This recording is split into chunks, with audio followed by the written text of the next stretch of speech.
सो भाई मैं video start करने से पहले तुम्हें ये बता देता हूँ कि you can not spot reduce fat. इसका मतलब ये है कि तुम स्पेसिफिकली अपने चेस्ट फैट को रिमूव बिल्कुल नहीं कर सकते। सेम थिंग भाई applies to your tummy fat या फिर लव हैंडल्स या फिर आर्म फैट। It's impossible. अब भाई तुम लोग सोच रहे होगे कि मैंने तुम्हारा पागल बना दिया, मैंने तुम्हें क्लिक बेट कर दिया, बट भाई मैं क्या करूँ। तुम लोग भाई क्लिक ही ऐसे टाइटल्स पे करते हो वरना तुम लोग वीडियो देखते ही नहीं हो। बट भाई मैं एक बात की आपको गारंटी दे रहा हूँ, जो मैं आपको स्टेप्स इस वीडियो में आज बताने वाला हूँ 101% गारंटी है। अगर आप लोग वो स्टेप्स फॉलो करते हैं तो भाई आपका पक्का चेस्ट फैट कम हो जाएगा। सो भाई मैं इस वीडियो में तुम्हें 3 ऐसे स्टेप्स बताने वाला हूँ जिसको तुम अगर फॉलो करते हो तो तुम्हें पक्का रिजल्ट मिलने वाले हैं। तुम भाई अपने जो तुम्हारा चेस्ट फैट है, जो बंदे बोलते हैं अबे भाई तेरे तो लटके हुए हैं, लड़की जैसा हो रहा है, जो तुम लड़के ये सब बोलते हैं, भाई पक्का वो तुम्हें ये सब बोलना बंद कर देंगे। एंड भाई वीडियो को एंड तक देखना, बिकॉज भाई जो थर्ड टिप मैं बताने वाला हूँ वो बहुत ज्यादा अनएक्सपेक्टेडली तुम सब लोग करते हो जिससे तुम्हारा चेस्ट फैट और ज्यादा दिखता है। सो आखिर तक बने रहना। एंड भाई आगे बढ़ने से पहले मैं एक बहुत ज्यादा कॉमन कंफ्यूजन लोगों का दूर करना चाहता हूँ। देखो भाई 2 चीजें होती हैं, फर्स्ट इज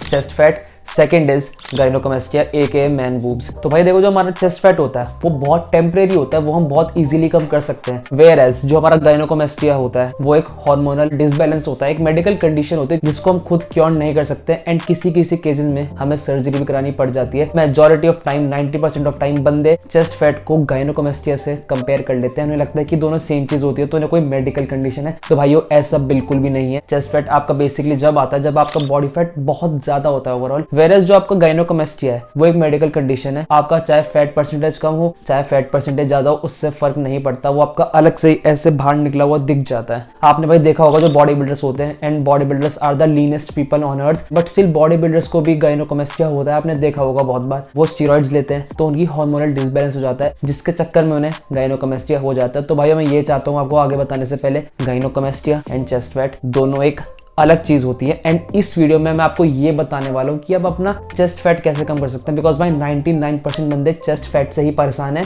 उन्हें लगता है कि उन्हें गाइनोकोमेस्टिया है, तो ऐसा बिल्कुल भी नहीं है। सो भाइयों इसी के साथ अब हम चलते हैं अपनी टिप नंबर 1 पे।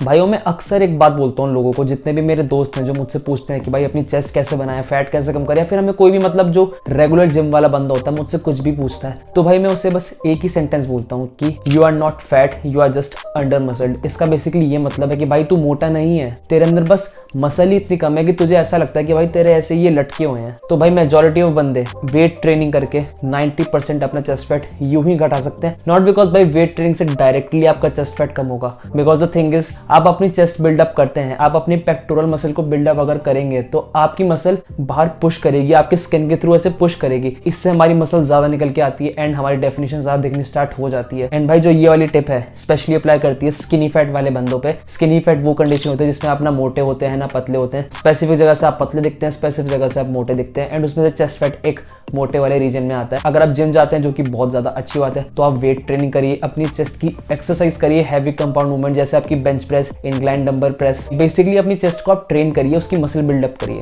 आपका जो फैट है वो धीरे धीरे अपने आप कम होना स्टार्ट हो जाएगा, बिकॉज भाई आपकी मसल बिल्डअप होगी, एंड जितनी ज्यादा आपकी मसल बिल्डअप होगी आप उतना ही ज्यादा लीन दिखते हैं। तो हमने रख दिया भाई स्किनी फैट वाले बंदों को साइड में। अब हम चलते हैं भाई अपने मोटे बंदे पे। जो मोटे बंदे होते हैं एक्चुअली में जो ओबीस होते हैं, फर्स्ट आपका यही है, आपको वेट ट्रेनिंग करनी है, बिकॉज भाई मैंने आपको बताया अब अगर आप वेट ट्रेनिंग करते हैं आपकी ओवरऑल बॉडी में मसल आती है तो आप और ज्यादा लीन दिखते हैं। ऐसे भाई आपकी चेस्ट में भी मसल आएंगी। एंड भाई अगर आप लोग जिम नहीं जा सकते तो भी कोई दिक्कत वाली बात नहीं है, आप घर पे अपना वर्कआउट कर सकते हैं, आप बैकपैक में बुक्स भर के फेलियर तक पुशअप्स मार सकते हैं, बिकॉज भाई weight training is weight training. आपकी बॉडी को जिम या फिर घर से फर्क नहीं पड़ता, आपकी बॉडी को सिर्फ एक चीज से फर्क पड़ता है, दैट इज रेजिस्टेंस। बट भाई ये वेट ट्रेनिंग वाला पॉइंट दोनों ही सिनेरियो में, स्किनी फैट वाले बंदे एंड मोटे बंदों में, एक ही कंडीशन पे सूट करता है। दोनों चीजें तभी काम करेंगी जब आप ये वाला पॉइंट अपनाएंगे। आप सब लोग भाई अनलोइंगली इतनी ज्यादा दिन में कैलोरीज खाते हो, आप इतना ज्यादा खाना ठूसते हो अपने मुंह में 24 घंटे पूरे साल, आपकी बॉडी के पास भाई कोई ऑप्शन नहीं है रेदर देन बीइंग मोटा होना। आपने वेट ट्रेनिंग तो कर ली, बट वेट ट्रेनिंग का इफेक्ट दिखने के लिए आपको इस पॉइंट पे बहुत ज्यादा फोकस करना पड़ेगा। आपको अपनी न्यूट्रिशन मैनेज करना पड़ेगा, आपको अपनी कैलोरीज ट्रैक करनी पड़ेंगी। अगर आप स्किनी फैट हो सो बेसिकली आपको मेंटेनेंस कैलोरीज के अराउंड खाना है, एंड धीरे धीरे वहां से प्रोग्रेसिव ओवरलोड करके अपनी जिम में प्रोग्रेस करना है, फिर घर में प्रोग्रेस करना है। आप किसी भी टाइप की ट्रेनिंग कर रहे हैं। सेकंड भाई हमारी बंदे आ गए अब जो ओबीज बंदे हैं, जो बहुत ज्यादा मोटे हैं, आपको भाई स्ट्रिक्टली एक कैलोरी डेफिसिट डाइट में खाना है। अपनी मेंटेनेंस कैलोरी से 200 से से 300 कैलोरी आपको सिर्फ कम खानी है। अगर आप लोगों को अपनी मेंटेनेंस कैलोरीज निकालनी है तो आप सिंपली जाके गूगल पे कैलोरी कैलकुलेटर सर्च कर सकते हैं, वहाँ पे अपनी डिटेल्स भर दीजिए, वो आपको एक फिगर दे देगा, आपको उसके अकॉर्डिंग फिर खाना स्टार्ट करना है। एंड आप लोगों का काम आसान करने के लिए मैं डिस्क्रिप्शन में भी इस चीज का लिंक छोड़ दूंगा। आपको बहुत स्ट्रिक्टली अपना न्यूट्रिशन मैनेज करना है, आपको अपना थोड़ा प्रोटीन इंटेक हल्का सा बढ़ा देना है। मेक श्योर कि भाई आप एटलीस्ट 1.8 ग्राम पर केजी ऑफ बॉडी वेट अपना प्रोटीन खा रहे हैं। तो सपोज आप 70 किलो के हैं तो आपको भाई ये इंश्योर करना है कि आप अराउंड 120 ग्राम प्रोटीन तो ले ही रहे हैं। इससे हमारा ये इंश्योर होता है कि भाई इससे हमारा सैटिस्फैक्शन बहुत ज्यादा बढ़ जाती है, बेसिकली हमें भूख कम लगती है एंड हमें वही करना है। ये और ज्यादा ईजी कर देता है भाई हमें एक कैलोरिक डेफिसिट डाइट में रहने के लिए। सो भाइयों इट्स वेरी इंपॉर्टेंट अपनी न्यूट्रिशन को मैनेज करना, अच्छा प्रोटीन इंटेक लेना, सातों के सातों दिन 365 डेज। आपको पता भी नहीं चलेगा भाई कि जो आपका चेस्ट फैट है एंड ओवरऑल जो बॉडी फैट है वो कब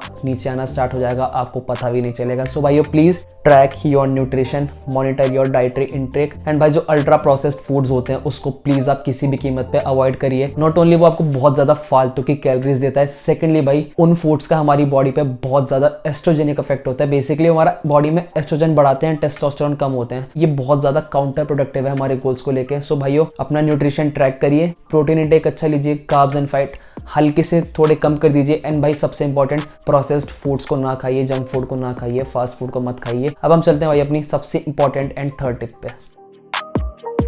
भाइयों मैंने तुम्हें वीडियो में बताया था शुरू में कि भाई ये पॉइंट सबसे ज्यादा इंपॉर्टेंट है एंड बंदे से अननोइंगली बहुत ज्यादा करते हैं, दैट इज इट। अपने पोस्चर पे भाई प्लीज ध्यान दीजिए, प्लीज। आप खुद बताओ मेरा चेस्ट फैट किस सिनेरियो में ज्यादा लग रहा है, इस वाले में या फिर इस वाले में?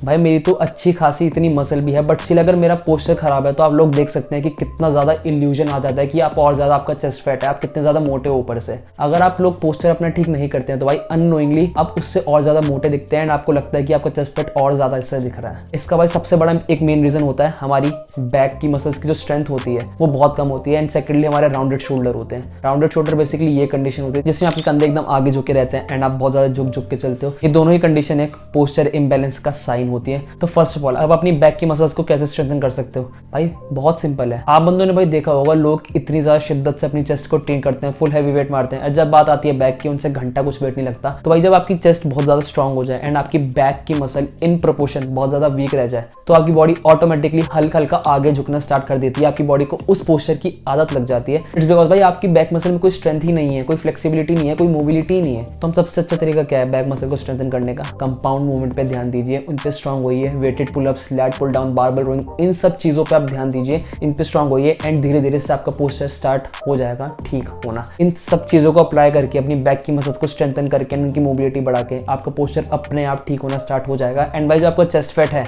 वो बाकी जो हमने पिछले की 2 टिप्स बात करी है अभी उससे ऑलरेडी इंप्रूव हो रहा है। इस चीज से पोस्चर इंप्रूव करने से एक फिनिशिंग आ जाएगी हमारी बॉडी में। इससे जो हमारा पूरा चेस्ट फैट का इल्यूजन है, जो चेस्ट फैट हमें लगता है हमारा बहुत ज्यादा है, वो सारा हट जाएगा। जो कि भाई आधे से ज्यादा दिक्कत चेस्ट फैट को लेके पोस्चर से ही आती है। सो अपना पोस्चर प्लीज इंप्रूव करिए। सो यार इस वीडियो के लिए सिर्फ इतना ही था। अगर आपको इस वीडियो से कुछ भी नया सीखने को मिला तो प्लीज भाई give this video a thumbs up. Channel को याद से सब्सक्राइब कर लेना and don't forget to hit the bell icon because भाई मैं ऐसे ही हर हफ्ते एक फिटनेस रिलेटेड कंटेंट आप सब लोगों के लिए डालता रहता हूँ। सो यार thank you so much for watching. मिलते हैं हम अगली वीडियो में।